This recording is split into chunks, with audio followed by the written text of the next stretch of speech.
Pilipinas, updated ka na ba? Jeric, sinagot ang isyung may anak na si AJ. If he had his way, nais ni Jeric Raval na magpulis ang anak na si AJ. Pero ang pumasok naman sa military service ang gusto ng anak.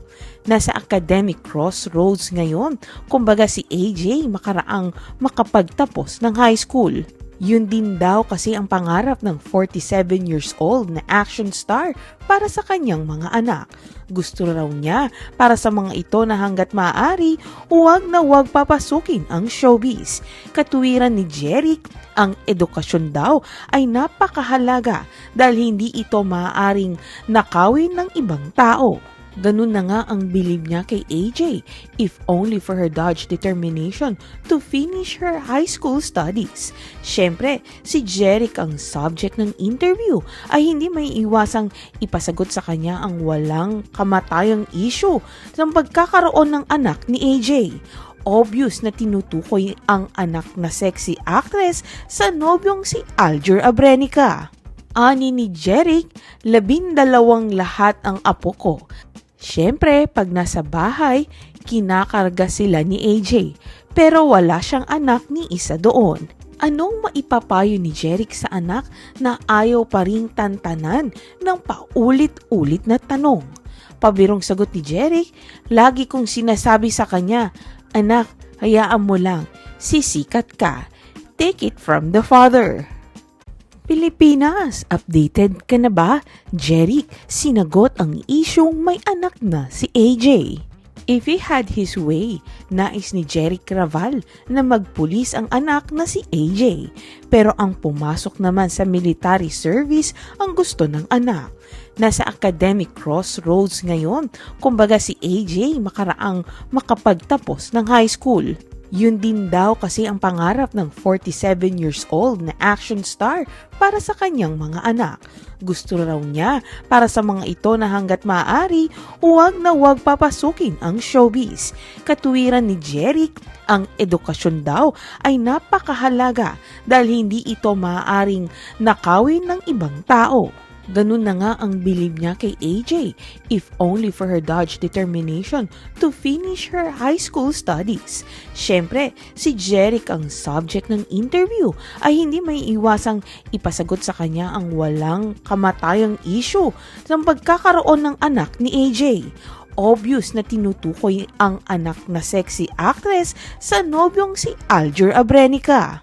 Ani ni Jeric, 12 lahat ang apo ko.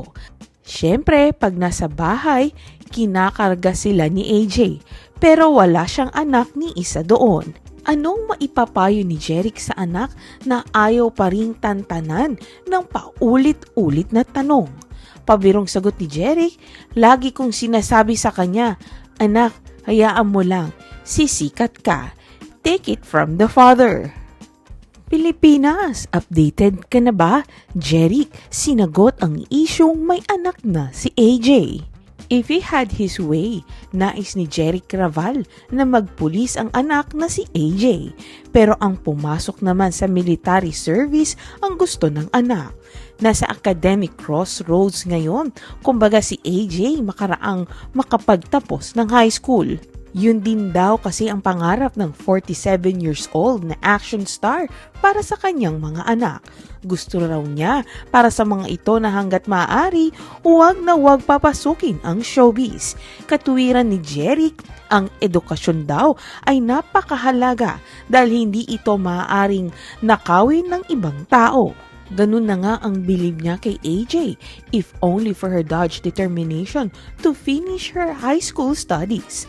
Siyempre, si Jeric ang subject ng interview ay hindi may iwasang ipasagot sa kanya ang walang kamatayang issue ng pagkakaroon ng anak ni AJ. Obvious na tinutukoy ang anak na sexy actress sa nobyong si Alger Abrenica. Ani ni Jeric, 12 lahat ang apo ko. Siyempre, pag nasa bahay, kinakarga sila ni AJ, pero wala siyang anak ni isa doon. Anong maipapayo ni Jeric sa anak na ayaw pa ring tantanan ng paulit-ulit na tanong?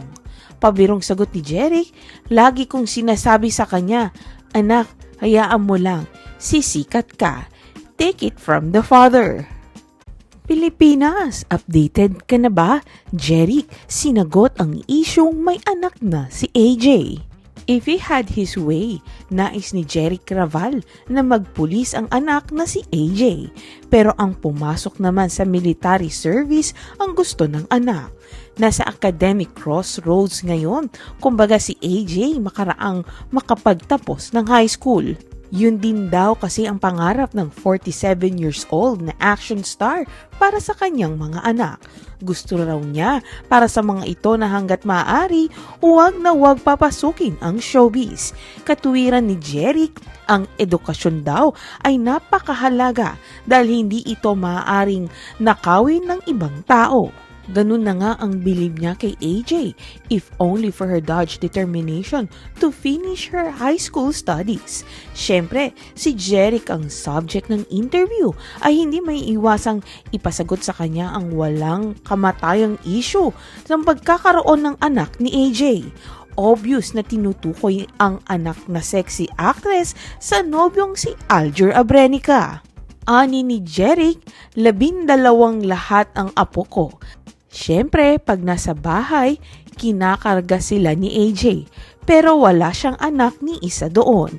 Anong maipapayo ni Jeric sa anak na ayaw pa ring tantanan ng paulit-ulit na tanong?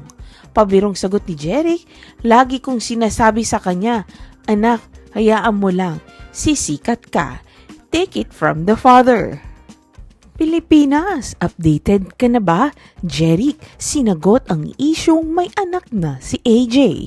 If he had his way, nais ni Jeric Raval na magpulis ang anak na si AJ. Pero ang pumasok naman sa military service ang gusto ng anak. Nasa academic crossroads ngayon, kumbaga si AJ makaraang makapagtapos ng high school. Yun din daw kasi ang pangarap ng 47 years old na action star para sa kanyang mga anak. Gusto raw niya para sa mga ito na hanggat maaari, huwag na huwag papasukin ang showbiz. Katuwiran ni Jeric, ang edukasyon daw ay napakahalaga dahil hindi ito maaaring nakawin ng ibang tao. Ganun na nga ang bilib niya kay AJ, if only for her dogged determination to finish her high school studies. Siyempre, si Jeric ang subject ng interview ay hindi may iwasang ipasagot sa kanya ang walang kamatayang issue ng pagkakaroon ng anak ni AJ. Obvious na tinutukoy ang anak na sexy actress sa nobyong si Alger Abrenica. Ani ni Jeric, 12 lahat ang apo ko. Siyempre, pag nasa bahay, kinakarga sila ni AJ, pero wala siyang anak ni isa doon. Anong maipapayo ni Jeric sa anak na ayaw pa ring tantanan ng paulit-ulit na tanong? Pabirong sagot ni Jeric, lagi kong sinasabi sa kanya, anak, hayaan mo lang, sisikat ka. Take it from the father.